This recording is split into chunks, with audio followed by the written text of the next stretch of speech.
We can do this until I'm blue in the face. If you want an economist's view of inflation, that it's up 0.1% in May, less expected than the previous month, no doubt about it. You can go do this anywhere. I'm not even going to tell you that you can get this anywhere. You can get analysis of inflation. My goal is to teach you how to trade it, to show you that there is opportunity in the next 45 minutes.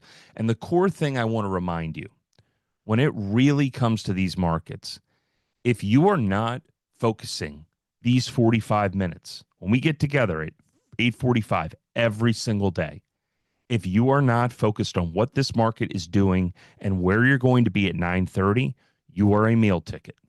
Full stop. Okay? I want you to understand that. If you start looking at your portfolio at 9:30, it is way too late.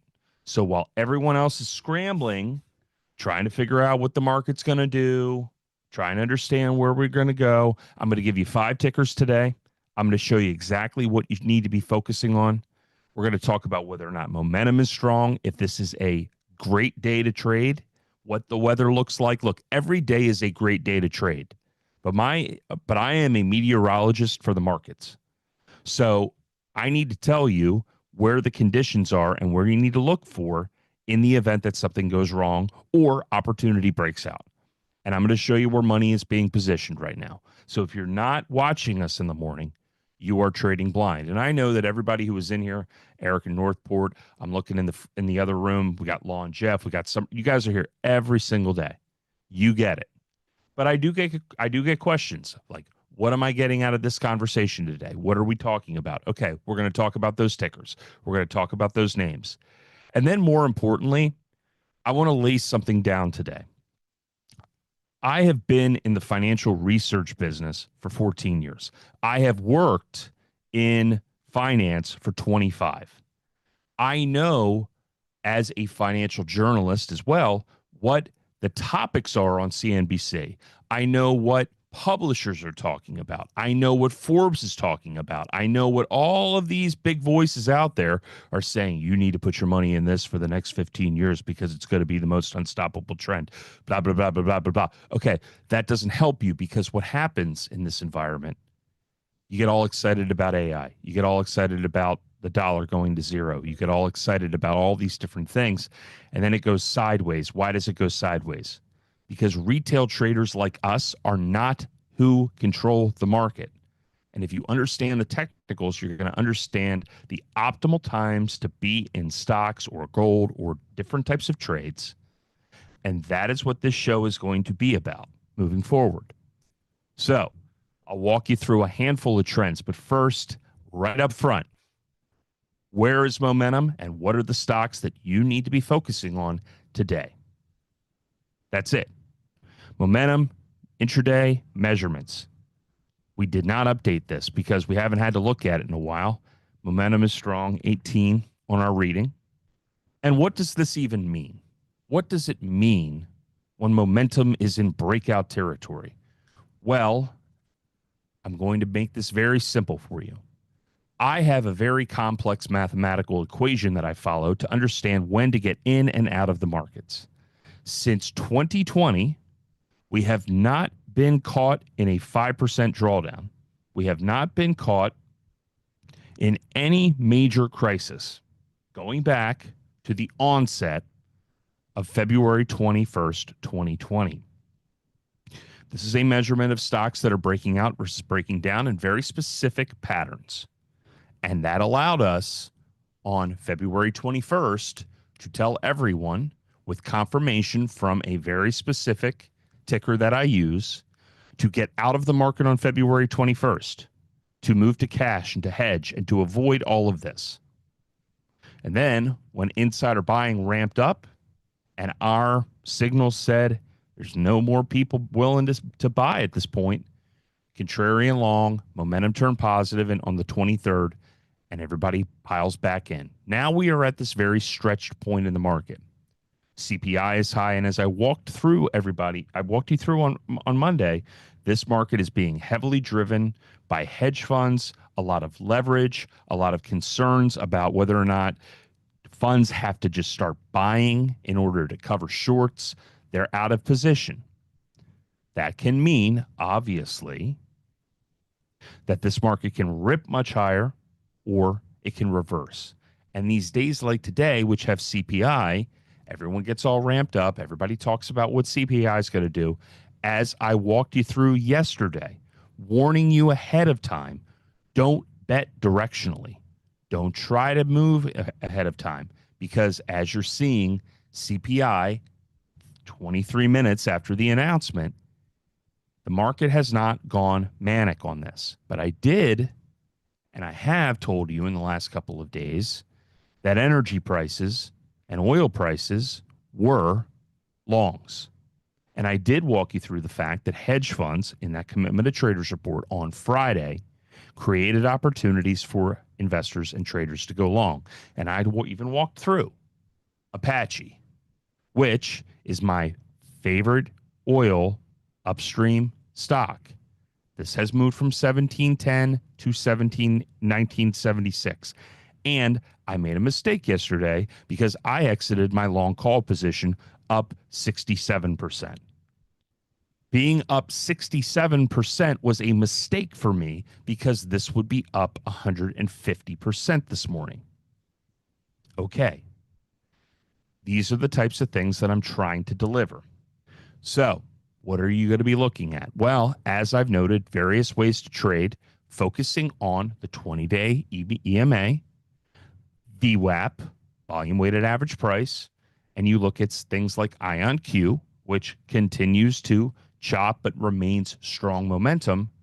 If you are an intraday trader, go to a 3, go to a 5, go to a 1 minute chart, and then focus around these adjusted EMA or 50-day levels. It's not that complex. I'm trying to keep it as simple for you as possible. The moment that you break under that EMA, get out of the way. You're trying to scalp gains, take money from the market, and use smart risk strategies. SWBI is on play. Smith & Wesson Brands, not a company that has generated a lot of focus given the fact that it has been beaten up for this year, but it is waking up. 954 up to 1055. Stronger momentum, focus on defense, if that's what we want to call it. But the core thing here is trading around these core lines, EMA 50, EMA 20. A little bit of a breakout, looking for stronger momentum, strong on the RSI, strong on the MFI. Again, some profit taking may come, but this may be ready for the next leg up. BLDR, cheap, quality, value. This is one of the other worlds that we operate in. This has finally waken up. We are now above our 50-day EMA.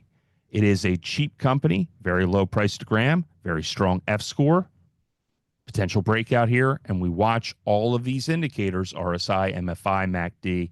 Look, this is waking up. So an opportunity to take a shot to the upside. This is a stock that has been in many 13Ds, things that we will talk about again in the future, right? Who is buying at the levels of hundreds of millions of dollars, tens of millions of dollars, insiders that are buying. This was something that was popping up because, yes, housing has been getting crushed for the last year, but 210 down to 110, a reversion is eventually going to come, and you're going to get these short-term pops that can deliver you 20, 30% just with the underlying equity. And the point that I keep reminding you, if you just focus on these names in the morning, trade around them, and then set yourself up for high probability, low risk trades, you're going to be okay. We're trying to win higher percentage and increase your edge. What's weakening? ISRG, KGS, IPI, and bro. You just want to short that just because. Well, Brown and Brown, same thing. Momentum in this investment world, financial stock, strength to the upside, 104 all the way up to 125. The reversion comes. This is a reminder that when it comes to any stock, not just a trend, but just any stock that these moving averages are very, very important. They're critical to the way that markets are structured and the way that they operate, the way that algorithms trade, the way that sentiment is built. And just know it's not just algorithms. It's not just people trading, reversions and around moving averages. The other thing is a lot of retail traders are taught around the 2050. It is behavioral. So when things break down, they also sell. They also panic. And then when you get down here, this is where the capitulation starts. This is where the people who have bought these things on a very specific thesis, fund managers, portfolio managers, just start dumping because they don't know what they're doing. Our watch list today remains the same strength that we've been in for a little while. I want you to pay very close attention to Nvidia. Nvidia continues to break out. So the question is, where will this stop? Well, we can go back to recent highs going from November and December, 152. This is a stock that cannot be shorted for the sake of shorting. It is very easy to sit here and say, this is an overvalued stock. It's trading at 46 times earnings. As I have educated you on, and I have talked about, I don't care about price to earnings. It doesn't matter anymore. This is not 1975. This is not your great-grandfather's market. It is 1927, and I don't care that 5 out of the last 5 times that a company like this traded at this. None of that matters. None of those things matter anymore. This is a different world. This is a momentum-driven environment. So don't try to short Nvidia until, you guessed it, 50, 20-day moves. So this is about patience. This is about stalking. This is about understanding that there are trends in this market, very important trends that I'm going to outline for you in the next 15 minutes. But I want you to understand, if you want to make money on these trends, you want to be a buy and hold person, I have a strategy for you to do that. And I would not fault you for that because, as I have said time and time again, the long-term bend of the markets is up and to the right. It is up and to the right. But there is going to be things like this along the way. And I assure you that if you are convinced and you are a person who bought into a trend because you believe that AI is the future, and you should, you're going to have to understand that these events will transpire. And because you're going to look at your portfolio and you're going to panic and you're going to say, this is down 40% in the last 3 months, I'm getting out of it. And then you get out of it and never go back to it. Well, what if I could just tell you that I can walk you through the optimal times to buy it and hold it? And then you could put your money into something safe, right? You can put your money into something that's going to beat inflation, but then you can just trade around it or you can hedge around it. The S&P 500 has hit 6060 today. And I've heard a lot of people say, well, that doesn't make any sense. Well, again, it makes sense if you understand liquidity, the fact that the Fed is engaging in backdoor QE, that money drives the markets. This was a liquidity drop-off. This has been the result of a policy shift. This is not trading because of semiconductor growth and what's going to happen in the future. This is trading because a shoot ton of passive investment funds have been buying up the stock. There's no price discovery in Nvidia. And this stock trades completely around liquidity in the global financial markets. Apple is getting its head kicked in the news. It is currently trading right here. 203, it is hugging its EMA. And as I have said, if this stock can get back above its 50-day moving average, it may have a little bit of a breakout pattern. And if that is the case, the easiest thing for you to do as a trader is buy the AAPU. Short-term moves on the AAPU have led to 5-10% moves in a week. This is a leveraged ETF. You do not need to trade it for the long term. You simply need to hold it as long as it is above this blue line. That is the 20-day moving average. If it breaks down, if it goes the other way, well, good news. There is an inverse ETF. This is a trader's market, everyone. All of this leverage, all of these tools, all of these things that didn't exist 15 years ago It is nonsense to me. Trust me. I look at it and I say, why can't we just produce food with that money? No, no, no, no, no. We need to have an environment where people can sit in front of their computers and trade and try to make more money in the next week than a refinery may make in a year. That is who we are. That is what we're doing. And if that is the game that is being presented to us, learn how to play it and accomplish everything that you wanted to in a year financially in a week, because this is the type of market that is being generated and provided for us to trade. You're not going to get moves like this over a 6-month period. You're going to get them in very short bursts. And AAPD, when Apple has broken down, you can see 15 to 17, 16 to 18. Oh, and here was the crisis, right? 1780 up to 22. And that doesn't sound horribly significant until you recognize that there are options around some of the stuff that trade every third Friday. This is a video game for investors and traders who want to do very well in very short periods of time. And you have to recognize it is not about being long necessarily in a trend. It is about taking advantage of how capital flows in and out of this market. ANF, Nvidia, JD, right? JD is back, one of the best momentum stocks to trade, entirely around Chinese central banking policy. Well, that sounds complicated. No, it's not.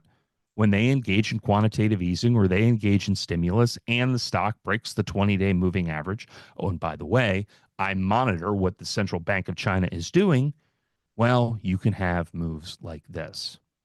20, 30% moves in a month, 2 months, 3 months. Now, everyone will sit here and say, I used to work with somebody who used to be very heavy long China. Oh, it's going to be incredible. It's going to be the investment of the world. We're going to be, have this huge consumer economy. No doubt about that. But as you can see, stocks like JD and stocks like BABA trade heavily on momentum. Heavily on momentum. So we're looking for this over a 4 to 5 week period. We're not looking for this. I'm not interested in owning Alibaba from 77 to 122. I'm interested in owning Alibaba from 81 to 117 to 104, then from 86 up to 148 and out at 135. 2 times in the last year and a half. That's what I'm interested in doing, because these trends are not going away. Note, I operate in this world. I have been operating in a retail environment, whether it is an economist, as a financial investor, as a person writing about commentary, as a publisher, all the way down the line. And whether I'm a financial journalist writing at places like Luckbox about the next big trend, or I'm working in the financial newsletter or the financial research business, we all know where the hype is. We all know where the big ideas is. We all know why people buy or are interested in various trends. And they want to be in something for the long term, and they want to be able to dig their fingers into that dirt. I get that. But I'm going to tell you right now, the market is not optimal for things like this, because what happens is what I'm going to show you in a moment. The technology supercycle, AI, semiconductors, quantum computing, automation, all this stuff, right? It is everywhere, and everybody is talking about it, and everybody's excited about it. And then what happens? Well, maybe you find out about it for the very first time, and you end up in a situation where you buy Nvidia at 151. You're all excited. You're finally learning about the market. You're finally ready to invest. Oh my God, I'm going to put part of my 401k into this. And then you wake up because something happens in the market that you don't control, and now it's at 90. And you say to yourself, well, I thought that this was the trend of the world. Well, then you come to find out that at the end of the day, the markets are not necessarily subject just to those trends, that there are bigger, broader macroeconomic forces in play, as we just saw here in April or back here in August with the Nikkei crash. This is the future, but it is also subject to capital flows, to momentum, to liquidity, to all of those big trends. So we have to have a signal to trade around. And we have to know that the optimal time to be in a place like Nvidia isn't when Jim Cramer says it. It's when the SOXL, a leveraged ETF built around semiconductors, goes above its 20-day. The SOXL is up 100% since May 1st. It broke down something horrible because of the trade crisis. It went from 28 to 7, right? So if I can be long-term in this, and I know that this is how the market operates and it is subject to bigger, broader liquidity issues and things that we don't control, well, I can hedge my positions. I could sell calls on my Nvidia. I could sell calls on my AMD. I have to recognize there's a bigger macroeconomic situation happening. And that's what I walk you through every single day because this is what gets me up in the morning. I'm one of the only people who talks about this stuff. I would say it's probably Hal, maybe Druckenmiller, maybe Dalio. You don't have anybody on CNBC talking about this stuff because half the people don't know what the hell I'm talking about. The difference between AI is the future and AI is spending is happening right now. Again, there are pockets and periods of time each year where you're going to get these windows to trade. And you got to be patient. You got to wait for those days. You got to wait for those breakouts. Energy's the same way. Nuclear power. You have probably seen stuff all over the internet. We're going to become a nuclear power country and we're going to operate. Okay. Well, was the optimal time to buy into nuclear on February 21st? Nope. The optimal time was September 7th of last year and April 15th of this year. And this is the NK and UKZ index ETF. You could have bought here and you could have been here, but I will tell you something, right? You might have bought this at 35 and bought it at 52. I almost guarantee you 99.999% of you would have sold here and you would have definitely sold here because the sentiment that you have to deal with, the fighting of yourself, the behavioral component of being a long-term investor is hell. It is hard to be a long-term investor. Buffett has talked about this. He said, you've got to be willing to lose 50%. Well, what I'm telling you is you don't have to lose 50%. I'm telling you that if you understand how momentum operates and the way that the markets operate and the way that liquidity operates in cycles, you don't have to do this to yourself. I am doing this homework for you because I really actually want to do it. This is a free show. This is the research that I'm already doing. So let me just give you the little bonus. I'm already doing this research.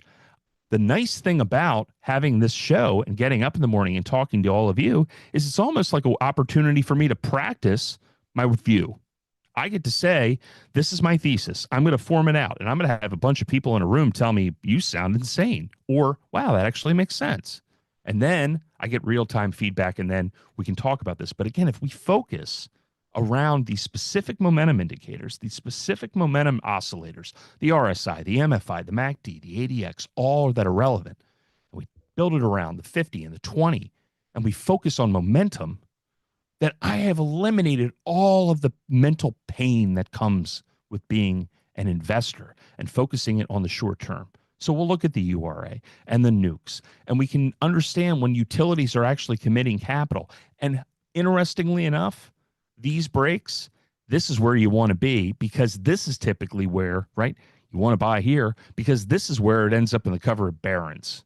This is where everybody starts talking about it. Wow, nuclear stocks are up 14% in the last 3.5 weeks. What's going on? Do you want to miss that 14%, or do you want to be the person chasing it the way that that is how the markets operate? The purpose of a market is to sell. You want to be the person selling to someone else at a higher price. The monetary reckoning. Okay, this is my favorite one. This is my favorite trend. Because we all know it's going to happen.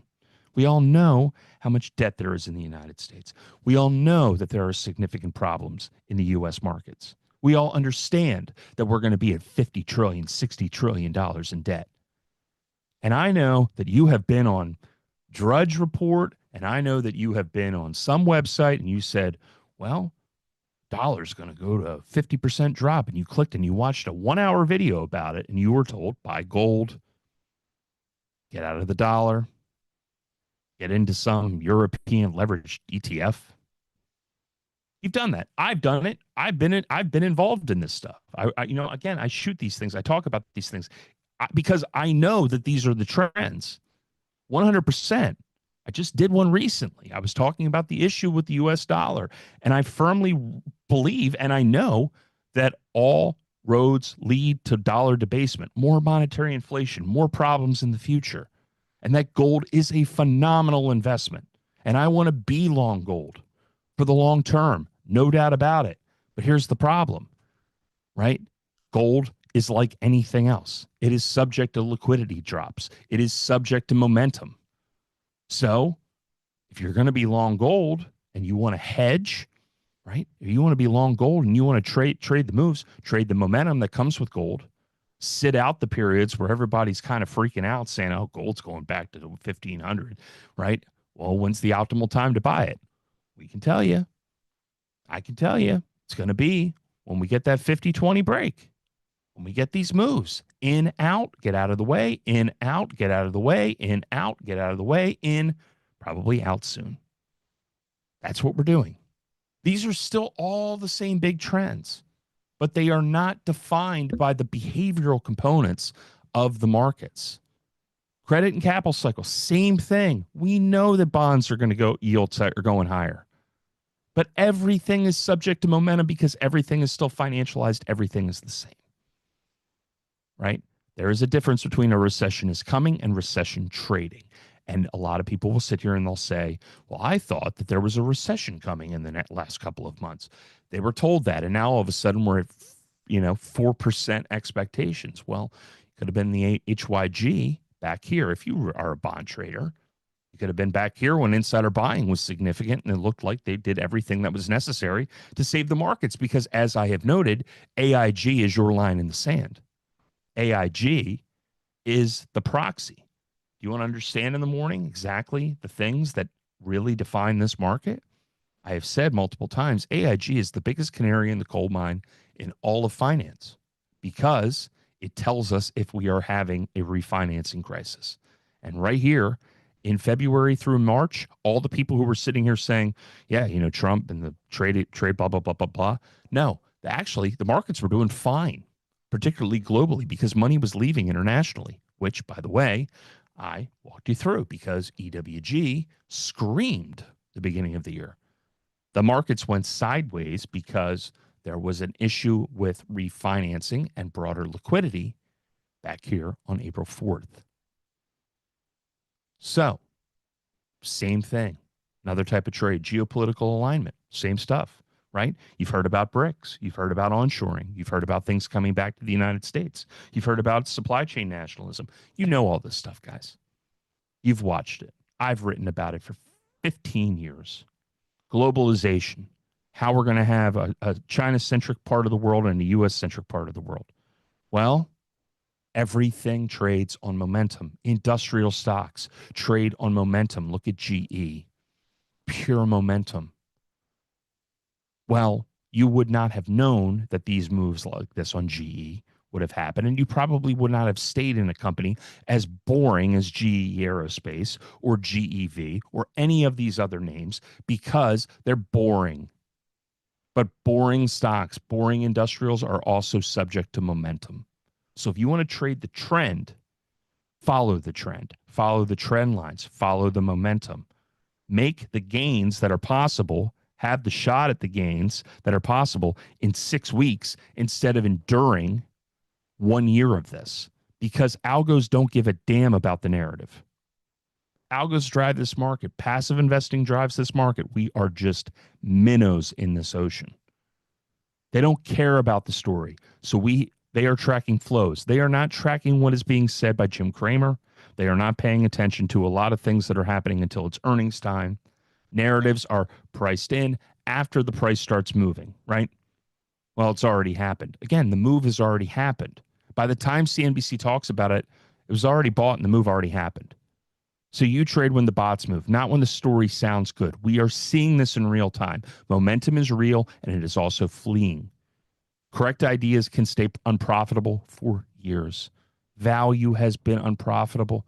has been a terrible strategy comparative to the S&P 500 for years. So we enter when narrative, price, and positioning align. Momentum confirms, it does not predict, and you don't get paid for being early. I promise you that. You get paid for being right now. And that is what we're focusing on. Liquidity is opportunity. Markets don't move on stories, they move on capital. They move on money. Price tells you the story. Liquidity windows are visible and tradable, and we see it. Again, I see it in this MFI chart right here. Right here. Money, capital, flow, liquidity, price, and momentum. When we get above that 50 and we get above this 50 and that MACD looks good and that ADX looks good, higher conviction. Let's make the trade. And maybe it only gets us a 5% gain, but maybe sometimes you get on that wave, on that surfboard, and the damn wave goes all the way into the beach and pushes you almost and knocks you down. And you have the ride of your life. That's what you're setting yourself up for every single day. You will psych yourself out, regardless of whatever the story is, whatever the narrative is, whatever the tale is. Nvidia, I'm going to be long AI. I'm going to be long nuke. You're going to have these drawdowns, and it is going to test your nerves. And if you don't want to have to deal with that, focus on the momentum. Use structured risk management to avoid emotional exits and recognize that the thesis is usually right. But there are going to be these pockets, these windows that you're going to get beaten up, and they have nothing to do with the trend itself. It has everything to do with macroeconomics, everything to do with the dollar, everything to do with what is happening at the central bank, everything that's happening at the Treasury has nothing to do with Nvidia, has nothing to do with Apple, has nothing to do with any of the nuclear stocks. You don't have that control. You do have control to trade it actively. Discipline is more important than your conviction when volatility picks up, and you're not just trading markets, you are trading against yourself. You need to know how to hedge. You need to know how to not hope. Every macro theme has risk, inflation, policy shifts, black swans. We just had 4 Sigma events in the last 4 years, and you would have gotten out of Nvidia 12 times if you would have followed your emotions. So we will plan those exits. We will show you how to trade it. We are not predicting. We are protecting capital, and we are focusing. Again, this is all free. This is a PhD level course in finance that I get up and do because I want to do it. And I want you guys to be here every day. And I want you to tell people who have no understanding of finance to be here as well, because at the end of the day, my focus is on defense, but I'm going to start going on the offense now. I was a goalie my entire life. I'm going to start running the damn ball up the field, and I'm going to shoot. And you're going to go, wow, that guy's pretty fast. We isolate the moment it matters, not just the theory. And the moment that it matters is around the momentum indicators that we follow. I want you guys to be excited about these trends because they are the trends of the future. I don't want you to give up on the market. I don't want you to give up and say, like this is a bad thesis, because what happens is you wake up one day and you look at a company like Meta and you say, well, damn, why didn't I buy Meta back when it was at 90 at the bottom of the 2022 crisis? Nobody had conviction and excitement about that. But the thesis of Meta and the AI and everything that comes with it was always there. It was always built for it. So understanding the optimal times to be in and out of a name like this, or when to hedge, you could be long Meta, sell calls to the upside, manage your trade. This is the most exciting thing in the world, hands down. There's nothing like the financial markets at all, anywhere. Find me something better. Baseball, sorry, don't care. Baseball cards, sorry, don't care. There's a couple other things that you might say to yourself, yeah, I like that a little bit more. No. Because at the end of the day, information will get you anything you want. Anything you want. Information can get you money and power and sex and anything you want. Information is what drives the world, and information around the markets is what drives money, and that will make you successful. It's all about just showing up every single day to be a part of this community, to be involved in this community, and to take what we're giving you. And I do this every single morning for free because this is what gets me out of bed. This is a very exciting time. I'm so happy that I am alive at this point in time, because it could be 1945 and I'm wandering down, Wall Street wearing a stupid hat, wearing a stupid striped shirt, and saying, well, today I'm going to make my money. I'm going to be able to get my best gal of the house of her dreams. And then I get crushed because I have informational disadvantage. We have all the information that we need in a chart, because that is what momentum gives us. That is what the market gives us. That is what technical analysis gives us. That is what trading gives us. And if you're not getting up for this, if you're not excited about this every day, go golfing. We're here to trade. We're here to talk about the markets. We're here to be excited about it, because we have the single best time in the history of the world to trade and to take advantage of the fact that we don't have to be out in the middle of nowhere farming. We don't have to be doing manual labor. We get to actually sit here in front of a computer and watch lines on a chart and accomplish things that our forefathers could not. This is a great time to be doing what we do. And again, I'm doing this for free, not out of the goodness out of my heart. There's something in it for me, but all roads point to what we are trying to accomplish. And it is a great time to be doing this. So once again, all those trends, all those things that you follow on a day-to-day basis, the AI, the dollar crash, all these things that you were reading about, all the stuff that you were taking from Barron's, put it in an email, send me a note, say support@theotrade.com, and say, Garrett, where's momentum in nuclear right now? Where's momentum in this? And I'll talk about it every morning. And it will position you to have more conviction and hopefully more success as investors and traders. All right, Don's coming in momentarily. I think he's here. And we're going to be talking about a variety of different trades. Nice to see everybody. Thank you, guys. Good to see you, Dano. Thank you, Scavenger. Thank you, Wilmette. AIG. On an AIG got crushed yesterday on a chart. Well, yes, that was a tender, by the way. That was a tender that they were talking about doing. And that is pretty ugly. But we'll see if there's any stability there moving forward. And cool. All right. Yeah, everybody's happy. Good. So Don's going to be coming in. We're going to be talking about some Christmas tree trades. And I really, really wished that they were going to be using, this is something that I created using ChatGPT. I think that this should be the logo. I don't know if they used it or not, but that is just, if I were to go back to high school and say, hey, all of that graphic design stuff that I did, I don't need you anymore, teacher. This is what I created with ChatGPT in about 27 seconds. That is a work of art. That alone is worth the price of admission. That is a beautiful looking thing that I have made. I'm very proud of myself. I can't wait to tell my wife. All right, so SPY, real quick, we're going to look at VWAP. Don's going to be here momentarily. We're going to figure that out. And we're going to carry through the open and talk a little bit about what's happening in this market. S&P 500, looking at the trading view chart, sitting here at VWAP, right? So you have this pop to start the day, 2-3 point move, and now we're right back where we started. So again, big macroeconomic themes, big things that we're talking about at this moment. The big question is, how is the market going to react to this trade news? We don't know, because there's a lack of clarity at this point. I think that is very challenging.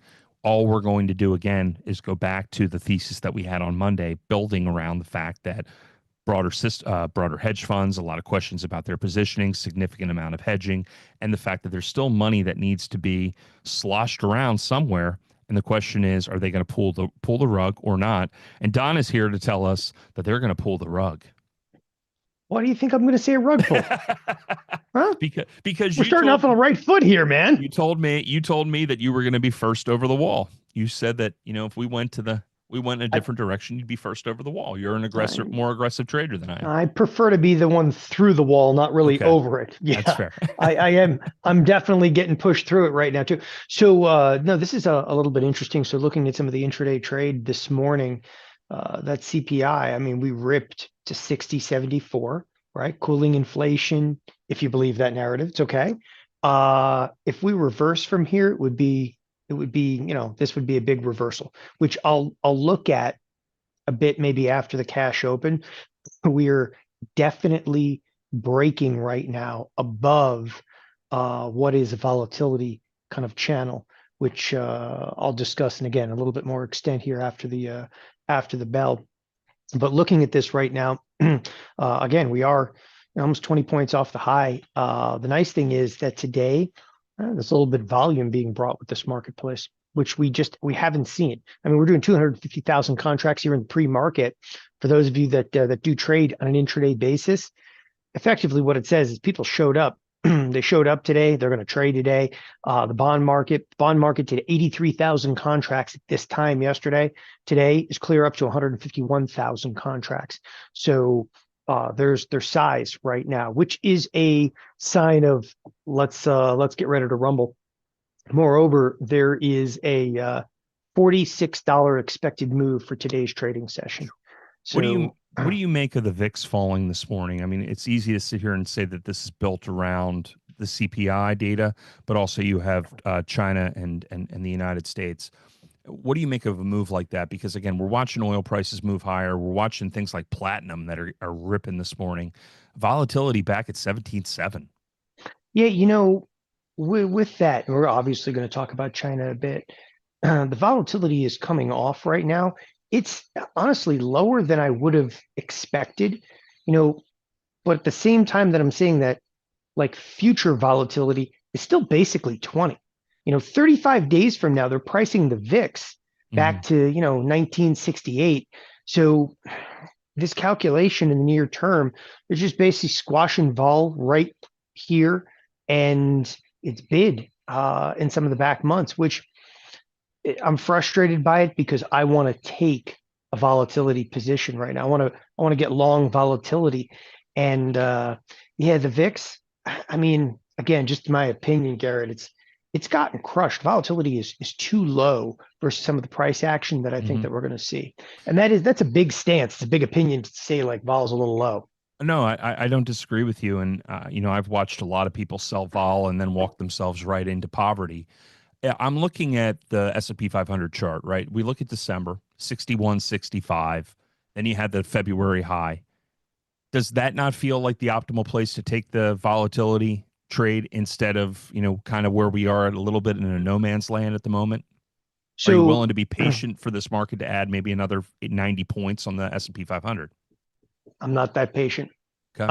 In fact, when I say I'm not patient looking for the S&Ps to add another 90 points, today could actually be a fairly critical day. We've already reversed pretty significantly, and I see more sell side possibly in here. We're going to watch intraday volatility pretty closely right now. Like the vol futures got crushed as soon as the CPI came out, and ever since, we're just basically a flat line right now. And this, again, these are the interesting days to me. You've had, and bear with me on this thought for a second, okay? You've had major news break regarding, specifically from Trump regarding the China trade policy. I mean, literally, I said verbatim on this, yesterday morning, I said, all they're going to say is things are good, framework in place. And like, literally, that's what they said.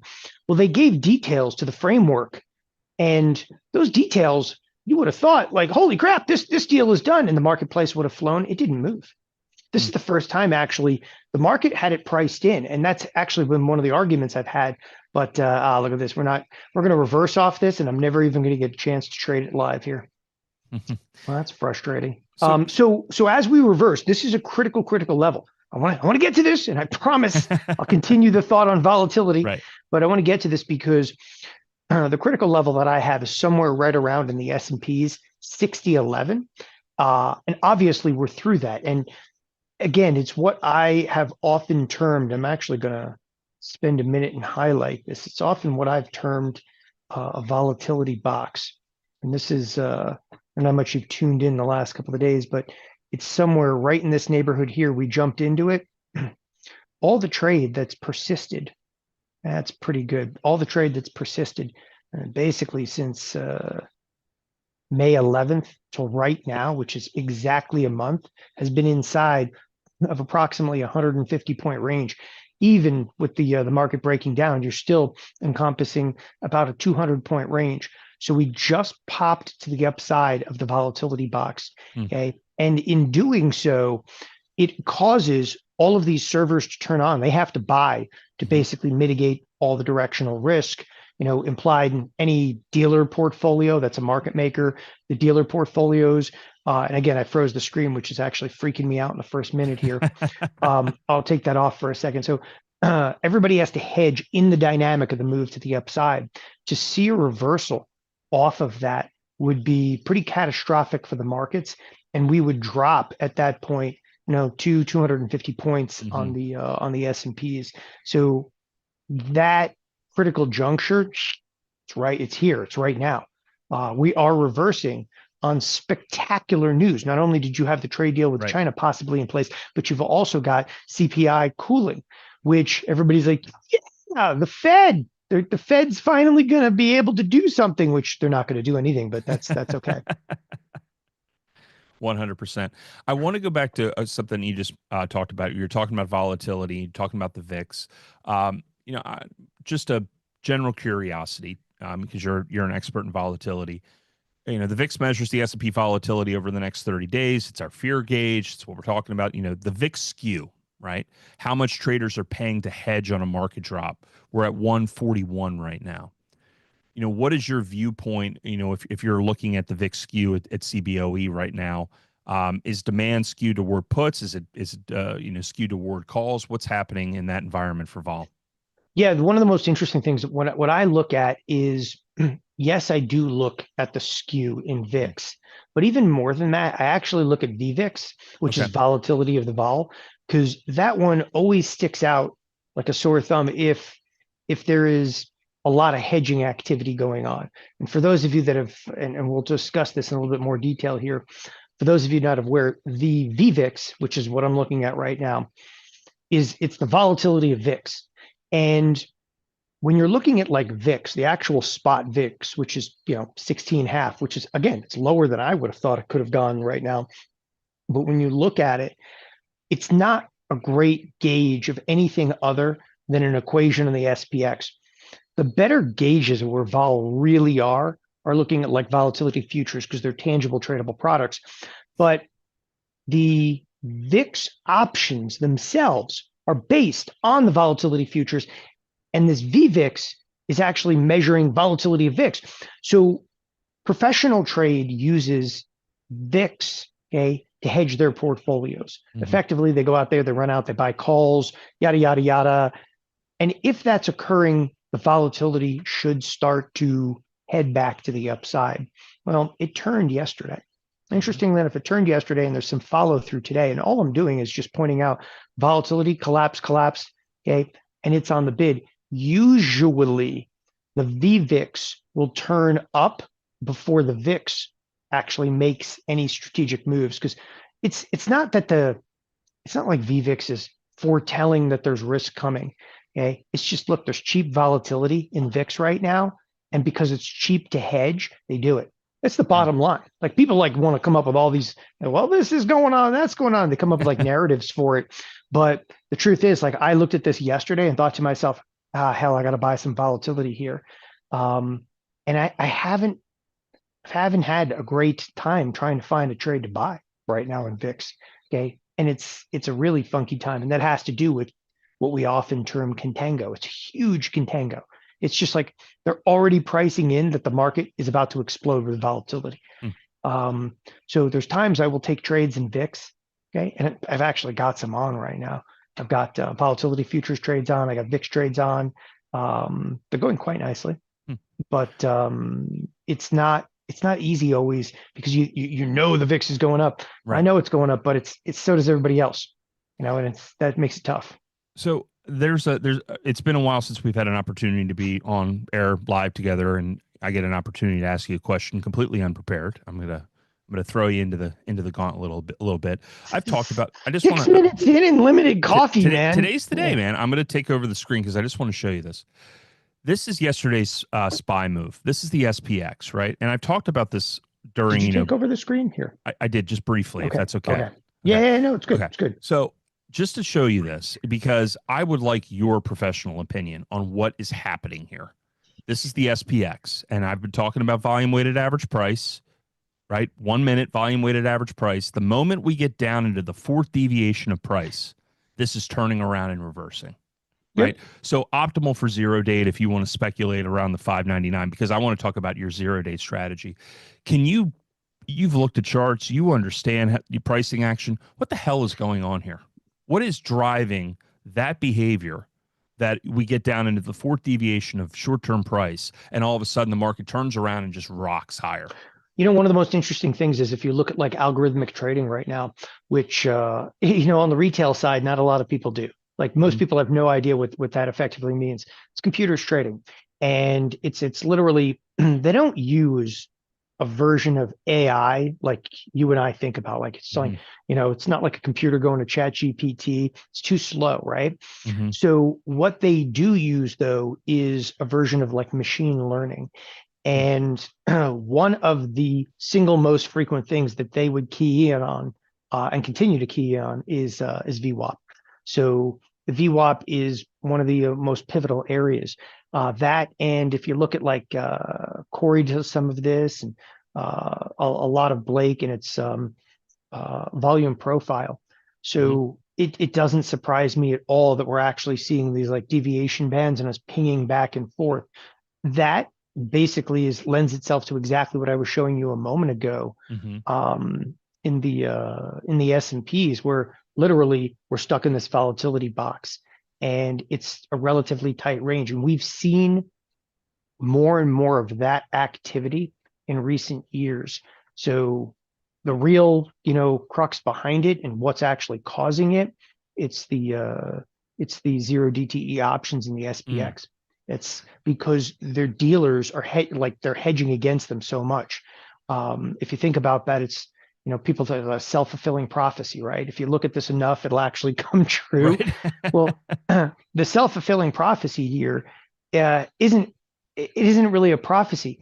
If you trade options that expire today and you do it, okay, to an amount where it's like half of the liquidity that goes through all options markets is like one product. It's the zero DTE in the SPX. And that marketplace becomes incredibly range bound. So we see this huge number of days, okay, where we actually stay bound in the one standard deviation. But the opposite is also true. We're also seeing, okay, a more significant, so you see a ton of days where you have this like, one standard deviation move, which is 68% of all occurrences. But there's also with the zero DTE and since inception, an incredible number, okay, of 3 and 4 sigma moves, which is basically like we're wound so tight that we stay in the range and all of a sudden we explode. And we keep seeing this. And it's quite dangerous if retail is trading zero DTE from the short side, meaning if retail is selling zero DTE. Market making firms don't give a crap. They just hedge in real time. But that coincides and links all the way back to, if you come kind of full circle around, that leads right back to exactly what you're talking about with looking at VWAP and seeing like, that fourth deviation is turning around. We're turning around because it's hedging activity that's just pinging the ball. It's like a ping pong ball back and forth. Yeah, and the thing in this environment, I as I've said, if you get down into that fourth deviation, we're looking for that reversal, so that becomes an opportunity to buy whatever is in the money at that point. Zero date, SPY, look for a move. We've had moves that are 100%, 200%, 300% in a day, but you have to actually have the patience to sit and stare at this chart for 6 hours and hope that it happens that day. So that's one zero date strategy. What are you focusing on with zero date? So the primary, and it's not the only setup. I do a lot of stuff in zero day, but the primary setup that I use, and I'll actually I'll grab screen and I'll kind of show you this a little bit. The primary setup that I use is very much based on like a one standard deviation move today. The easiest thing to basically say is, literally today, this SPX, where are we right now? We're out there in the middle of nowhere. Okay. This is a weekly expected move that you're looking at on my screen, but the daily expected move is about $46. So if I were to kind of draw this out, the single easiest setup to kind of comprehend initially is if you move up $46, okay, there's a damn good chance of a reversal off of this, much higher than the markets typically would like imply. So I would shoot for like a reversal, markets to actually pull back off of that. And that has to do, again, with the hedging activity specifically of, zero DTE. It increases the probability of reversals, especially in highly correlated markets. That's again, and then you select the option after that. So I'm not much like into, not going to sit here and like look at a chart for like long periods of time to like examine, the MACD or the Fibonacci or the Bollinger Band. That's Right. never going to be me. I try to build everything I do is going to be correlation, okay, / like really quantitative. I would rather take a trade and say like, look, I know I'm risking $1, okay, but if I'm right, I can make like 4. Mm-hmm. I know that that trade inherently has lower probability of being right, okay, but I still like it. I really, the longer I'm in this business, the more I come to the realization I like to take the shots. Like crisis in markets, holy crap. Every Right. crisis of a marketplace is like the greatest time, where like most people Right. suffer in crisis, Right. like that's where I like it. Yeah. I'm a little bored now versus where we were in April. Yeah, we're going to get 1 or 2 of these a year. You just want to run right to that Yeah. fire. As far as vol goes, I want to just ask you one more question about that. If institutions are balancing volume between near-term and mid-term VIX, right, futures of June, July, spread strategies that are focusing on like short-term complacency but are like long-term caution, hmm how would you trade something like that? Yeah, I've actually got that on right now. Okay, cool. So I have a volatility trade on right now. I did this in the vol mastermind. It's like the first time I've ever taught it. Okay. So what I'm actually doing is I'm trading for short-term complacency with a Mhm. hedge. For the most part, if you look at like volatility itself has like a decay rate. And Mhm. what that basically means is, and I'm going to pull up the volatility futures and kind of show everybody here. What it kind of means is if you look at volatility, 100 days out, it's trading at 21, right? So 100 days out, volatility is trading at 21. And then 7 days from expiration, it's only trading at 17. Why the difference? The difference of those is there's more certainty in 7 days. Can the Mhm. world blow apart in 7 days? The answer is absolutely. Okay. But where is it more likely to explode in 7 days or 98 days? And the answer is, well, Right. 98 days, right? Because Right. there's more time, more, uncertainty. So as we move forward in time, volatility itself is actually coming down, just like time decay. It doesn't always do it. It can go back up because of risk. But there is a trade that most people would look at in a product like VXX. Mhm. Okay. And I know you're totally familiar with these products, but if 100%. you look at like VXX, okay, and you looked at it over the last like 15 years, it always goes to zero. By the way, this is the Right. second VXX. There was part A, this is part B. They took off, they don't call it part B anymore. But anyway, wouldn't it be nice to be able to short something like that? Right. But you can't, it's hard to borrow. So we actually went out and we constructed the same trade as shorting the VXX, but with a hedge. Because what if volatility does spike? Right. And to do that, we sell short duration volatility futures and we buy long duration volatility futures. Mhm. It's a volatility calendar spread with the actual futures contracts themselves. And as long as volatility just is normal, it doesn't have to be down, but as long as volatility normalizes, the short duration, okay, Mhm. actually decays at a faster rate than the long duration. And the spread differential is producing us right now about $1,400 a P&L. You go, how Mhm. long has this trade been on? It's been on under a month. Okay. For like a one lot, it ain't bad to make like 1,400 bucks. They even have like volatility micros in here. And Right. then I have a hedge on for this too. It cost me 200 bucks for a hedge on a $1,400, profit.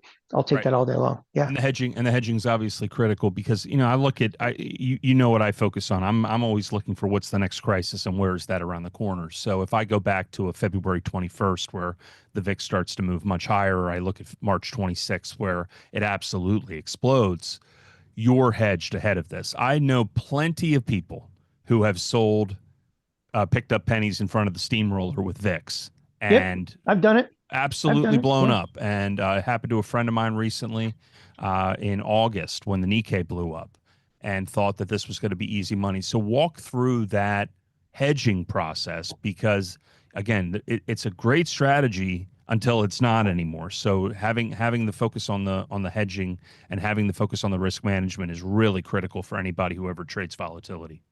Yeah, these volatility futures, well, can be volatile. Yes. The biggest instance of a volatility inversion that I could find was 13 points, meaning that volatility inverted by like 13 points. And there's a couple of instances very close to it. It's a financial crisis, but actually COVID was really interesting too, Hmm. which I traded heavily through both of those. But yeah, I put like a little outside VIX trade on. This is nothing too crazy. The VIX trade, what it's designed to do is it kind of finances itself. Okay, it's got 6 days left, but it's buying a call spread, but I'm financing it by selling a put spread. It's literally that simple. And if I'm wrong, I'm going to lose like a few $100 on the VIX. And I honestly Hmm. I want to lose on my VIX trade. Like it's a hedge, right? It's a hedge. There's nothing to it. And people have a tough time with that. You mean you're putting on a trade that you want to lose money on? Absolutely.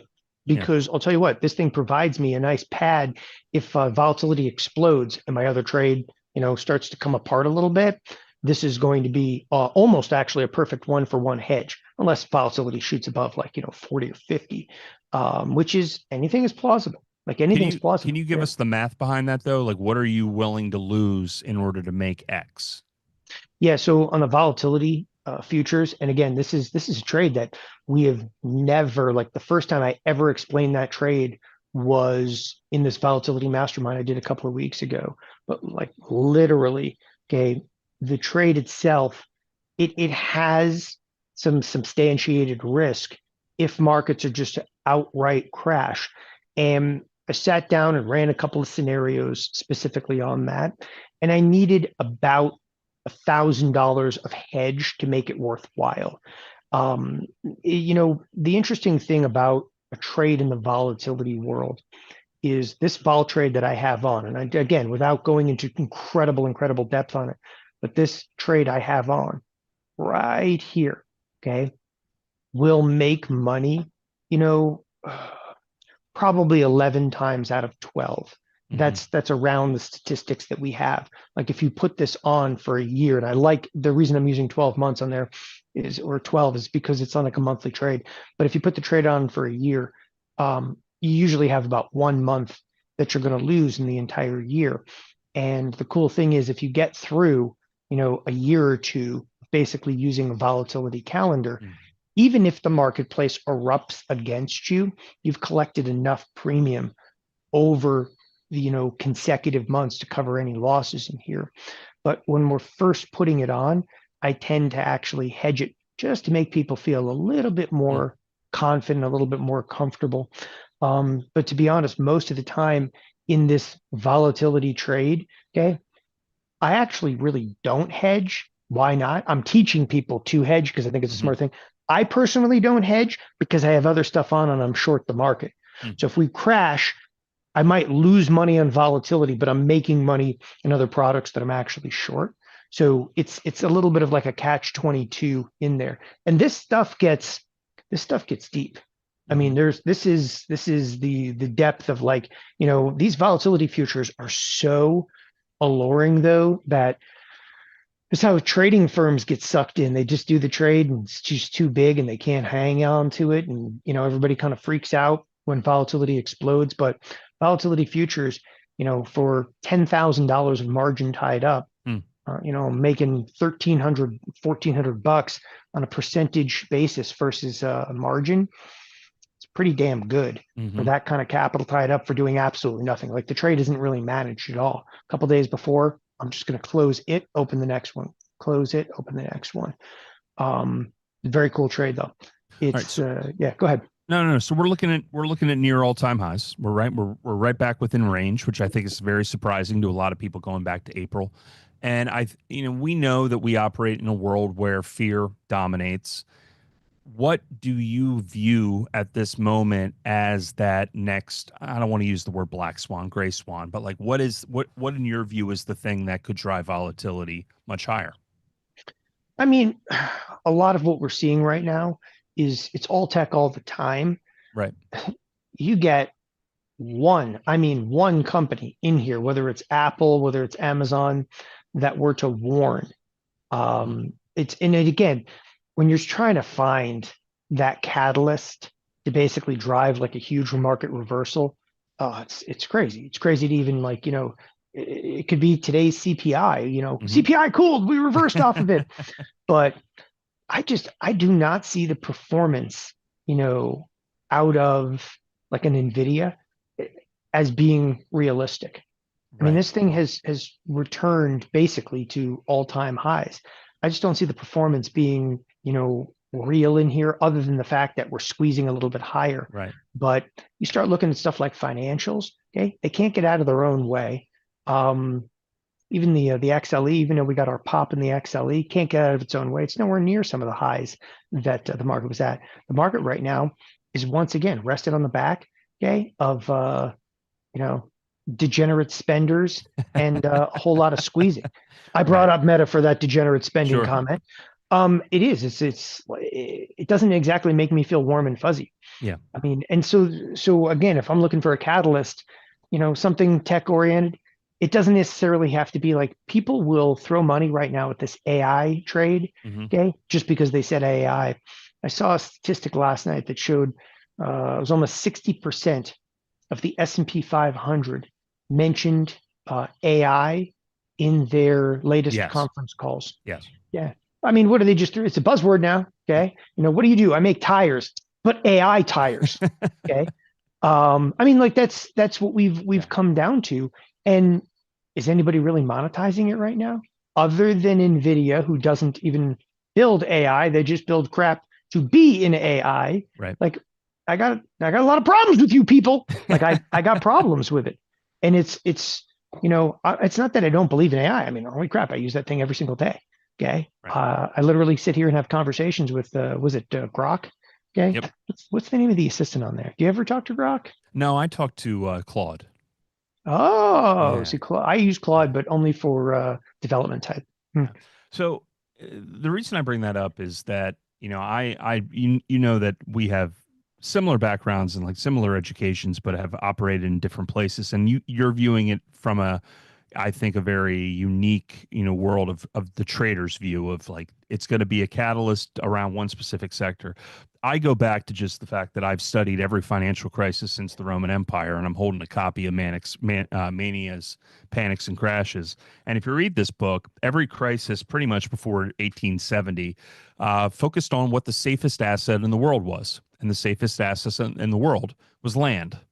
And now every Hmm. major crisis going back to the 1920s pretty much is either land or bonds, right?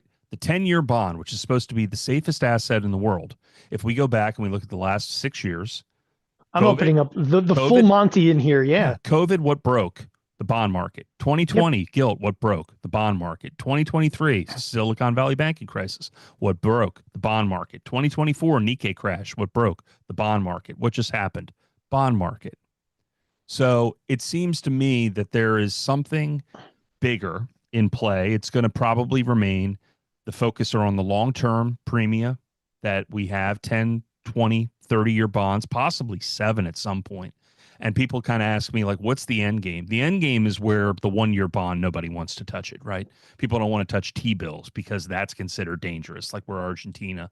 But in this environment, the way that I'm looking at this, it really comes down to the faith and confidence of long duration. And these banks are still holding all this crap. If we went to 6% interest rates, Bank of America is technically insolvent. That's where I think the big problems will remain, and I think that's why we're going to have another four sigma crisis like we've had the last 4 years, every year on the dot, in 2026, 2027, 2028, and we just got to be active and prepared for how to trade that. So I'll give you an interesting take on that one because I do agree that the bond market is going to likely be like that epicenter, if you will.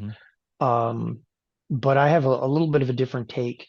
So it has a lot to do with like regulation and like Dodd-Frank. So a lot of people may or may not know this, but like market makers and too big to fail firms, they're not allowed, okay, to be involved in heavy proprietary like trading Mhm. inside of equity and index markets. What I'm basically saying is, for those of you that don't understand what I'm talking about, proprietary trading and basically implies like a Bank of America, okay, which I know that Garrett was just referencing, or like a Citadel, which is a Oh, market making Don, firm. I Yeah. studied this Yeah. under the head of the U.S. World Bank, and I still don't understand half of what the hell is going on. I mean, it's So complex. what the rule is, it's from Dodd-Frank. They can't take directional positions. To what extent they can take a directional position, the answer is nominal. They have to be what we term bona fide hedgers. So in the equity markets, meaning the S&Ps and individual stocks, okay, because I read this crap on Twitter all the time, and Mhm. it makes me absolutely nuts. People are like, that bastard down at Citadel is short this product. Of course, he's short because you keep doing the opposite side of Right, it. But they're right. not allowed to take a directional position because they're too big to fail. But the one aspect, and that's Dodd-Frank, it's the Volcker rule, right? And it says you have to be a bona fide hedger, except they never really defined what bona fide means. We looked a lot at the language when we were, both Thinkorswim and TD Ameritrade, because TD Ameritrade, we were on the cusp of, holy crap, are we too big to fail? Mm. People are like, oh, ooh, okay. Could you imagine an idiot like me running risk for like something that's too big to fail? Okay, it's actually quite ironic because we did. Anyway, the fun part of that conversation that we always used to run into is the Volcker rule does not pertain to the bond market. So the banks, okay, instead of being degenerates in the S&Ps, Hmm. which you can move markets around a little bit. Yeah, things get a little crazy. Now they're total degenerates inside of the bond market. So the U.S. Treasuries, okay, there's no rule that they have to maintain, a certain amount of directional risk or lack of directional risk. They can do whatever the hell they want. So they lever up in these bonds because now they can't do it in the S&Ps. And the ironic twist is this is where crap has been hitting the fan ever since they Hmm. actually changed that rule. So my argument is Dodd-Frank is, there's some good regulation in Dodd-Frank, but it's absolutely ridiculous and is causing its own crisis. This is why the Fed constantly has to step in, bail them out, and it's going to have to bail the banks out again. The banks, Yeah. they're going to be put in the naughty corner, and it's not for the reasons people think. It's like the banks, especially regionals, are long bonds. They have to be. So basically, what they do is they take your money, okay, and they go, "Thank you very much," and they might pay you like a 0.5%, right? Right. They take your money and then they turn around and they go buy like a 30-year. And as long as like, the 30-year, yields, let's say like 4.5, 5%, just depending upon when they get in 30 years, they don't really care. Just every year they lever up and they make, that 4 or 5%. And they love that kind of coupon and it's lovely, except if the bonds crash, which I'm actually going to show on the screen right now. Right. And if those bonds crash, and again, this is exactly the point you were just making. Okay. Let's say the bond market crashes, which it absolutely has, and it looks like it's going to head lower. The bond market crashes. What you have is a mark to market value every evening. Okay. These banks still have to mark to market. They mark Right. to market and then they just report in, they go, okay, this is how much money we have left. But if the bond market crashes, okay, and you're holding duration, which they're holding like 30-year, okay, it's making their books look like they're getting absolutely annihilated. Hmm. Now, all the banks are going to turn around and say, it's unrealized losses. I mean, when that thing goes, okay, for the full 30 years, you're going to go back to par, which is basically, the price you paid, and it's all going to be good. Except that the market to market every night, like if you bought bonds anytime, okay, in the last what? Like look where we are right now. Okay, we're all the Right. way down here, 111. If you bought bonds anytime, basically in the last 20 years, you suck and you are losing money in the 30-year, right? Right. So any trader in the banking business that's bought that ZB, okay, they're not really buying the ZB, they're actually buying the US treasuries themselves. Right. But if you bought bonds anytime in the last like 20, 30 years, you suck. And most people don't realize that right now. When you just said banks, how are you defining banks? Are you talking about hedge funds or are you talking about traditional financial organizations? I like to initially start with traditional Right. financial organizations. If you have Bank of America, JP Morgan, Citi, they're skilled. They know how to hedge. If you have a regional bank like Silicon Valley, they don't know what the beep Right. they're doing. They have no clue. They have no clue. And it's not that they don't understand it. They actually can't really. they don't have access to the discount windows. For those of you that have no idea what I'm talking about, is when you are a smaller bank, okay, you can't like ring up the Fed and be like, hey, we need some Right. overnight lending. Right. Or you don't have enough money to play, okay, and have like an account with like Goldman Sachs, which, some decent sized like regional banks, they'll be able to actually get on the phone to somebody like Goldman Sachs and, hey, we need a hedge in the 30-year. A couple of them have that. Okay, most of them don't have the skills because it's expensive. It's expensive because you got to hire people that are smart to do it. And there's people that know how to hedge in the bond market, myself included, and you are in a very desirable like group. I can make at least $500,000, $1 million a year. Okay, drooling on myself sitting here and hedging for banks.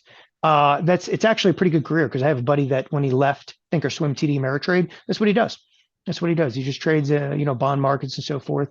And you don't have to be a massive financial institution to do it, but most of them don't. So their mark to market, which is like this nightly number that they look at, looks like hell right now. And this could definitely bring in a crisis again, like Yep. KRE. Look where KRE happens Right. to be. Yep. It didn't fully recover, okay, but this could be a really dicey product again. The regional banks, if we break lower on those bonds, are going to get hammered.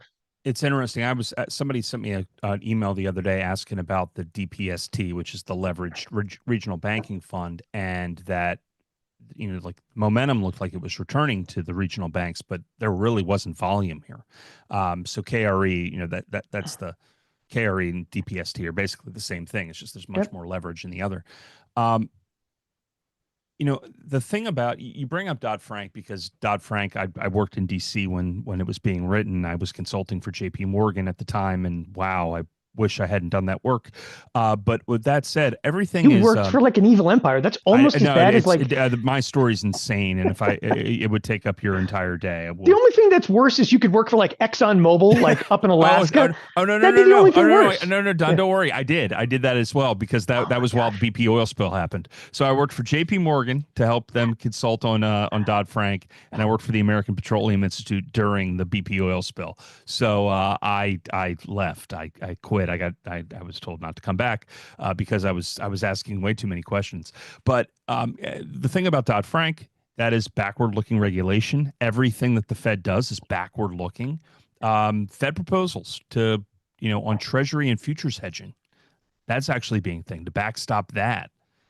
Is that enough to prevent the type of crises that we continue to see on an annual basis? No. No. I mean, that's an easy one, and it's Yeah. they're good. Like with Fed and some of the banks, they're really good at kind of creating crisis. But the banks are as regulated as anyone could ever be, right? Hmm. Like there's overregulation of the banks. There's no question about that. But it doesn't matter because what it basically does is if you squeeze on one area, okay, they'll just come up with other products and blow up something else. And it's that easy. Hmm. And now the biggest thing that, it's huge inside of China and it's really big even in the US, shadow banking. They're all Yes. shadow banking right now too. So they're back channeling shadow banking. For those of you that don't know this, but like that whole buy now, pay later, no one has any idea how much is really out there. Buy Right. now, pay never is what I call it. But I call it that not to joke. I'm dead serious. Like how many of those are defaulting right now? Right. So when you're starting to look at like metrics of like inflation and you start to look at other metrics, there's an entire shadow economy in the United States right now. You always mention like how financialized the US is. Okay, I don't think we have any idea where that Right. actually begins or like Yep. ends. It's insane like right now because there are so many firms that are deregulated finance, which everybody calls like DeFi. And I'm not just talking about like crypto. Okay, how many of like payday lenders are out there. Right. The buy now pay later though, I have a feeling is in the I think it's cracked $1 trillion, and no one has again a clear interpretation, Right. okay, of some of the risks inherent in there either. It's because what'll happen is that'll actually trigger an issue with the banks Right. down the road. Credit card risk, easy to see. Buy now pay later, not so easy to see. Yeah, all that. I mean, this is if you're a financial historian, this is all basically the exact same crap that happened in the late 19th century. There was just chaos constantly. Nobody knew who owed anybody anything. And I know some people in the chat are probably asking, "Hey, you guys going to get to a trade?" Well, nothing's happening in the market. We're literally Yeah. flat at the S&P 500. Nothing happening there. But I would be remiss if I don't ask you about energy and kind of what you're seeing there. That's been the best performing sector over the last week. A lot of more, it's less around OPEC and less around trade, more around institutional positioning. The XLE has been breaking out a little bit. We've seen some momentum there. You know, this is one of those things where when you look at energy, it's very, very easy to get sucked into the trade because it's so headline driven. You know, what are your risk metrics telling you right now? So What's we kind of your actually perspective here? we put on a bullish spread on energy on Friday. Okay, So we're out already for our 30% gain. nice. I had a few more contracts to work today, but evidently I haven't gotten out of them. I'm sure, by the way, every one of you could have gotten fills this morning, gotten out of the rest of the energy position. I really wasn't paying much attention, but so we were bullish in here to the extent of only looking for a pop to the upside. A couple of thoughts on this one. Were you trading the XLE? Yeah, I was trading Okay. XLE. It was just a yeah. What was the spread? The exact spread is right here in front of us. So it's 37 days out, which is July Okay. 18th. It's a 83.85 spread. It's just using a $2 wide spread Okay. and trying to pick off like a quick move to the upside. Yep. Mixed feelings. I'm in Yeah. something similar. I was in Apache. I got out of that yesterday. My XLE trade is next Friday's 82.50.85. So Yeah. a little bit of a gain. I have to look I'm up 33% at the moment. I might actually close that right now. Yeah, no, so I am looking to get out of the rest. I left like two contracts on because I realized like if I look at the volume and open interest in here today, Hmm. yeah, only another 144. There's still a lot of contract size open. That's us. That's TheoTrade. So we have probably, upwards of 3,000 contracts, people that didn't get out yet. Hmm. Neither here nor there. It's, we'll get out of it. Anyway, with that being said, I have mixed feelings in energy other than for the short duration pop to the upside. The geopolitical risk out there in oil, it's a free for all right now. And my mixed feelings though it's okay, so we just got a CPI number which displays things are cooling down a little bit. That is probably in large part because the CPI is a little bit depreciated, but that's in large part due to oil obviously coming down to some degree. I know everybody's like it's X food and energy, and that one was 2.8. I got it, but this definitely helped. Okay, the month over month print. There's no question. Uh, Oil bidding back up right now, short lived. In my opinion, it's short lived because I think what we're going to see right now with some of the tariffs start to come off is a degree of like stagflation, Hmm. which is that's fine. I mean, we can stagflate for years and continue on, but eventually they'll have to add liquidity to the system to even keep that little monkey going. Let me So yeah, yeah. only short term bullish in oil. So let me ask you a real world question. I think a lot of traders may have this. If we did a call and literally I'll show you this trade tomorrow. But right now I'm trading the XLE 620. I had bought the 8250 call and Mhm. I sold the 85. And that was on Thursday. I did this. So, but right now, as I'm looking at this, the bid ask spread is about 25 cents and on the call that I bought and the one that I sold is about a 7 cent spread. Mhm. What, in your view, is the optimal way to exit that trade? I Right? would go in actually just below mid. So if Okay. you had, for instance, bought a call, let's talk about Yep. like Yeah. 82s. We'll just use slightly in the money, Because right? Yeah. the thing that I sold has a very tight spread. The thing that I Yep. bought has a very wide spread. So, exiting that 25 cents on a 25-cent spread on something like that, that is the difference between a 34% return and a 20% return. So two things on that particular front. And that is number one, I would trade it as a spread. So if you enter a spread, exit as a spread because Right. what it's actually doing is it's imparting less directional risk back Hmm. to the counterparty, which is the market maker. Hmm. So here we have, let's just make a $2 wide spread. Here we have a $2 wide spread. And even though the natural says 170, the mid price is 155, you come in even below that. And what a lot of people don't recognize that's going on right now in the business, okay? Those have been around for years. Some of the bid offer spreads are actually wider now than they had been, okay, 10 years ago. And the reason that bid offer spreads are kind of wide of in the money options, there's too many options right now to make markets on. Like literally market makers are choking on data. So they make the markets a little wider, and they're kind of artificially wide to protect themselves in the market making side, knowing that they can't auto quote and continue to kind of update things. So here's what you got to do. You got to come into a market here and kind of wake it up. So if this is a 20-cent wide market, like these 82 halves is a 20-cent wide market. When I say you have to come in here and kind of wake it up, the market right here, and I'm going to highlight it, okay? In fact, I'll even draw on it as I trade it. The market right here is 85, okay, at 310, okay?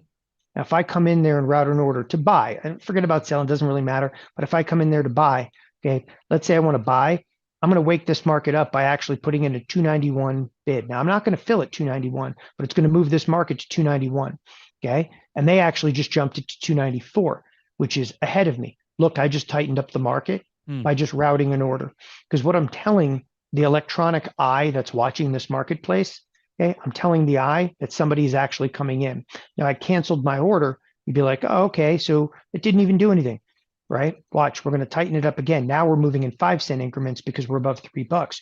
The market now is only 315. If I come in at 305, now I'm getting close to almost like filling. I just did. I just filled at 305. Okay. And you're like, oh, you didn't even want that one. Watch. Then we'll come out here and like create the opposite order. I'll try to sell it at 305. Okay. So I just bought something and sold something at the exact same price. You're like, well, who the hell cares? Well, now I know exactly where the mid price happens to be. I mean, look, how often do you think you can do that? I'm filling at fair value, on both of those. So you kind of got to wake markets up a little bit to tighten things up. And I just spent a $1.30 in commissions to explain, but I don't care. How much volume do you need to use in order to wake the markets up? Just one contract? Okay. One contract. It's so in military terms, it's probing. Okay, so you're using a probing tactic where you're actually going out there and poking the market. Electronic eye doesn't care whether it's one contract or 10 contracts because your orders as a retail trader are actually tagged with an R.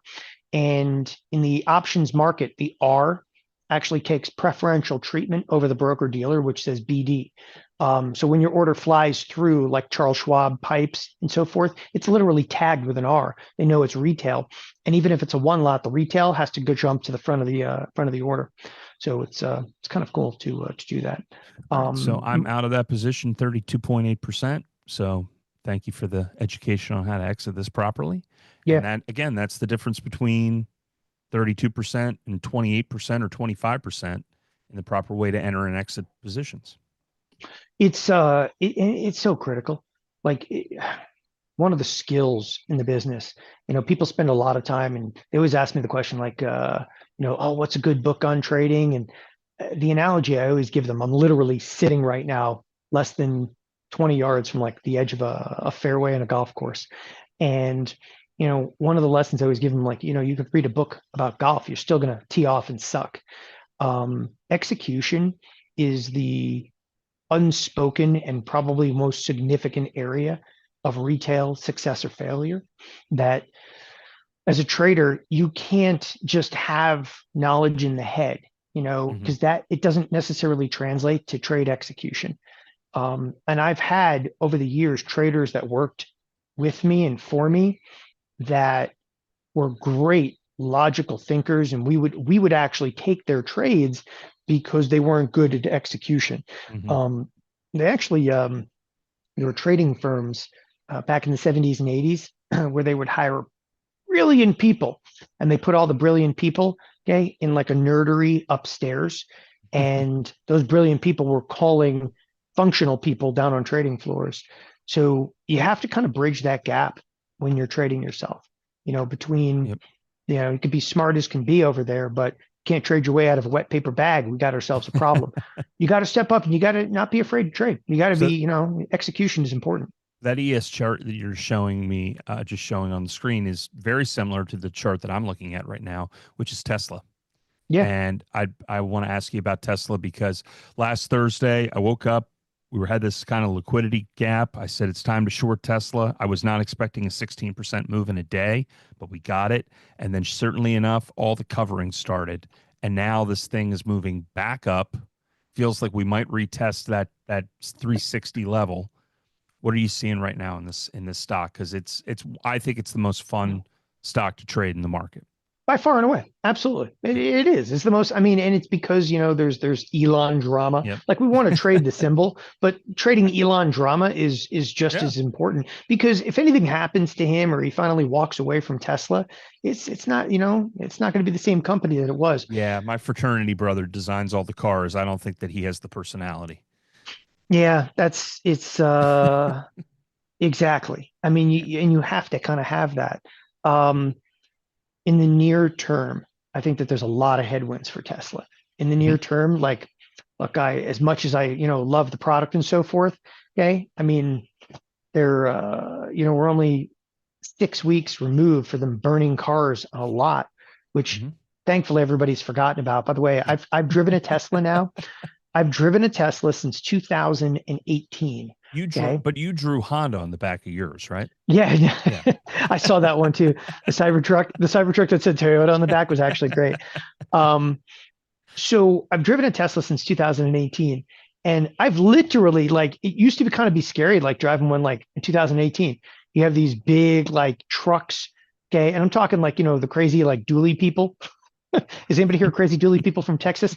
And they'll like cut you off and like give you the finger, or get diesel fumes on you. And I'm like, what the hell, man? Okay. So there was that group, and that was a lot of years. And then all of a sudden, more recently with like the hate on Elon from the left. Okay. I will tell you the left versus the right. I don't mind. I had somebody yell at me, scream at me that was driving like a Prius a couple of weeks ago. They're driving a Prius screaming at me. I'm like, I'll take that all day long. Right. Okay. The guy in the dually definitely has a shotgun in there. At least the guy in the Prius, there's no chance. There's absolutely no chance. I will take that one all day long. And I was actually like laughing hysterically at that. So all shapes and sizes. But look, the sales, especially in like Europe, they don't look good. They do not look good for Tesla right now. And in the end, the deliveries and so forth in the near term, I think it matters. And look, I'm not the guy that likes to get fundamental. Like I don't like to sit here and talk about like fundamentals and so forth. But the truth is like those sales may not be there because this quarter, holy crap, are they going to take a hit? No one wanted to touch a Tesla in all of April, okay, and into May. Like no one wanted to touch that Tesla. It was, taboo as can be. This quarter could really hurt them. And obviously the earnings don't come out for a while, but that's still going to come to fruition. Longer term, I think Tesla is ripe to upset most of your technology firms. They are so well positioned. They're better positioned, in my opinion, than Apple is right now. And people think that statement's crazy. I don't give a crap about Apple and its app store. Okay, Tesla has the ability to open up a cell phone network like tomorrow on Starlink. They have the ability to have access to AI to make a phone that's better than anything. This company, and you look at it, it's a car company. It's not going to be. It's not going to be. They're going to pivot at some point in a very significant way. Robotaxi is the beginning of that, but Tesla has an interesting thing going on right now, and that is if you look at AI in general, and again, I'm using Tesla for the discussion of like AI. Okay, I'm aware that Elon Musk and his AI project, which is XAI, completely separate from Tesla. Those two eventually, at some point, where that situation will come to a head. Like Tesla will either buy that company or, okay, something's going to go on there. But Tesla has data that most people haven't thought about with AI. AI is really, Hmm. really cool, sucks in the physical world. Mm. Tesla actually has all the data from the physical world, meaning that like if you had a large language model and it was sitting next to you and you were talking to this thing, it doesn't understand the physical world at all. I think LLMs, okay, are evolutionary like dead end. I really do. I think like large language Right. models are ridiculous. Like I don't think they're going to figure out the physical world. Tesla might be the first to do it because they've got the experience. Self-driving isn't about self-driving. Self-driving is about overcoming the obstacles of the physical world. Once you can actually drive something, okay, think about all the other facets that you can actually do.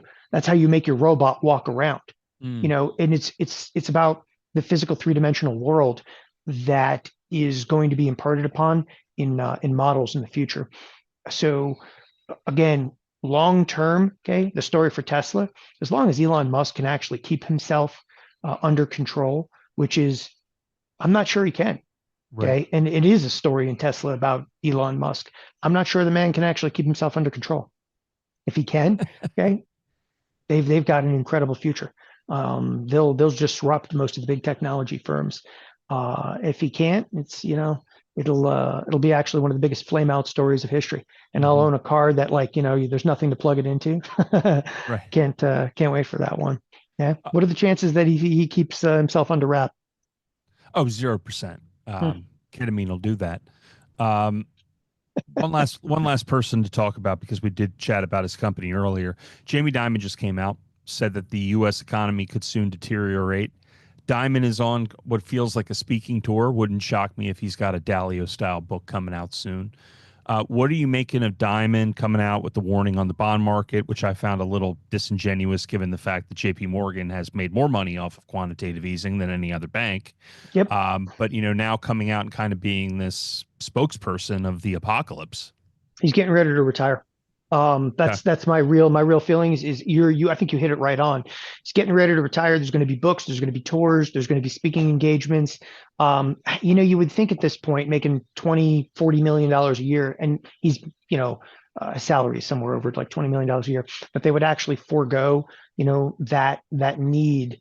The guy owns like a yacht that's just massive too. But I think he's actually getting ready for that tour. Um, Sounding a little bit of like a warning though, okay, just an opinion piece when it comes to Jamie Dimon. I think that part's actually real. I don't think he would actually come out. I mean, look, the guy is still running a bank and he has a fiduciary responsibility to their shareholders, okay, for that bank. I don't think he's coming out and saying that for the hell of it. Yeah, it might be, glamorized a little bit. Yeah, he probably has some type of a book tour coming up in the future. And that's why he's doing more speaking engagements. But I do fully believe that what he is saying, he entirely, believes, and he's not out of his mind like Ray over at Bridgewater Capital over there. So he's definitely still got it together. He's also the only CEO on the financial side that made it through the financial crisis. Hmm. He's the only one that's been in place anywhere near that long. I mean, how many people we've gone through at somebody like Citi, like Vikram Pandit, where the hell is he? Okay, Right. he's long Right. since retired. I don't even know if he's alive I don't anymore. know if he is either. Yeah, I can go on and on and on about the CEOs, but yeah, the real feeling is Jamie Dimon is saying it. You sure as hell should listen, because if what he's saying, okay, is relative, that means the bank is trading in that direction. There's no question the traders at the bank are going to listen to him, even if it's subtle changes to the portfolio. But again, he's probably not long for the financial industry. It's finally time to turn over the reins. It's been a hell of a run though, Oh, and I am 100%. yeah I'm no fan of Jamie Dimon, but what he's done at that bank to recover. And again, for those of you that have never seen the max chart over here, okay, this is the only bank. I mean, it is It's the only insane. bank though that looks It's like the that, great. right? It's the bet. Goldman's got something similar a little bit, but Look at Citi. it's yeah. That's it. Well, that's all. That's Rubin right there. He Yeah, destroyed that bank. But no, I mean, at the end of the day, if you and I'll go into this a little bit deeper when I was consulting with them. What they did in terms of policy and getting Washington to really just hand over the reins to them when Dodd-Frank was written. They've taken over elements of finance that people didn't even think about. Diamond was so far ahead of everybody on the backside of the crisis, and then once again, JP Morgan, every time there's a crisis, we need somebody to scoop up. Hey, you want free depositors? You want free cash? Here, buy Republic Bank. Here, buy Bear Stearns. And they get them for the price of a hot dog, and they know how to capitalize on it. It's a great, Hot I've said time dog. and time again, if I can own one financial company into perpetuity, it's going to be JP Morgan, because they're always going to benefit from monetary policy and what the Fed does. Yeah, yeah, for sure. I'm sorry, I'm reading one of the comments. You all electric folks keep paying too much for everything you touch. By the way, people like have actually, when I first owned a Tesla, I'm going back to this one over here. When I first owned a Tesla, I would actually have people come up to me like, "Oh, I didn't know you were like environmentalist." I'm like, "I'm not. I just want to go to like 0 to 60 in like 2 seconds." Like, Yeah. what the hell's wrong with you? Like, it's better. It's better. So I'm up here in the mountains, and I have one of my SUVs up here, which is clearly not electric, and then I have the Tesla up here too. We actually have two Teslas, but we have an SUV up here. So I was out with my wife yesterday afternoon, and I jump out of the Defender. I jump out of it. I left the car running, and the Oh, key's still no. in it. Well, like I didn't, it doesn't make sense to me. It doesn't compute anymore. Like, why God turn it on and off, man? It's just stupid. Like, if you've never driven an electric car, shut your mouth. You don't know what you're talking about. It is better technology than anything you've ever been in. I don't give a damn whether you think the technology is going to be there or not. Like, it doesn't matter. It's like 1,000 times better. You feel like you're actually going back in time. I have to turn a key. Oh, I'm sorry. My other car has a push button start, but it's the most ridiculous thing. When you walk away from a car, how many people have to lock their car? It seems Right. ridiculous. I go off on people about this, but you got to stay quiet on that front, because you don't understand if you've driven one for that many years, and the operating system, oh my gosh, it keeps getting better and better and better. Like, I'm looking at my car, another one of my cars that's 250 miles away, and I can look at it on the cameras, in real time, to see if my garage is okay at the other house. It's just crazy. So when you start thinking about it again, it's what most people drive is completely archaic. Yeah. Anyway, I had to go off on that one because that one always gets me. Paying too much. I'd be looking for that. I think I'm paying way under. By the way, my car, this Tesla I'm in, was way less than another car that I owned before that. Way less, like almost half the price. It's anyway. So S&Ps right now are up some 17. I do have to mention a little bit, just briefly, before we bring on Jeff Bierman. We pretty much have, like, I think 3 spots left. We almost sold out. I'm going to cap the upcoming Mega Mastermind. For those of you that missed it yesterday, the Mega Mastermind is now going to encompass, and I'm going to put it up here in just a second. It's now going to encompass a brand new alert service for Christmas trees, and it's the first of its kind. But Garrett and I were actually going to talk extensively about this. This thing it's booked up. Like, we'll open up a couple more slots for people, but it's booked up. We have just basically 100 people that are in here from yesterday. Anyway, it includes, and again, you're welcome to watch the presentation if you missed it yesterday. It now includes Christmas tree spreads for a year, and it is the final of the Mega Masterminds. 12 weeks it's such a huge time commitment for me that I will finally kind of wrap up 12-week kind of mastermind for this one. But just the Christmas tree alerts alone are like $5,000, and I'm doing that because I want to start Christmas tree alerts. I thought, what better time to kind of pack it in there and put everybody that goes into this 12-week mastermind is going to be on like beta testing, if you will, for the Christmas tree alerts. So just wanted to give everybody kind of a quick heads up on that particular front. I don't see, is Jeff Bierman in here yet? Oh, he is. He's already he's coming in. I think he is coming in. No? All right, Don, I got to jump. Have a great day. Talk to you guys. All right. All right. Thanks, Bye-bye. Garrett. Yeah, I'm waiting for Jeff Bierman is going to be in here momentarily. Garrett, I want to thank for tuning in here for this first hour with me, which is, by the way, Garrett, it's been fantastic. I like it. It's not every morning I get to have somebody on with me. So see if Jeff is in here. All right, we'll make sure he gets in here in just a second. We'll get him up and running. All right. So with that, S&Ps are up some 14 handles. It's kind of nice again having Garrett on for the first hour. As I mentioned, it's theotrade.com/mega. I'll actually put that into the chat room here momentarily. So I like it because Garrett's probing in areas that I haven't thought about, but in areas that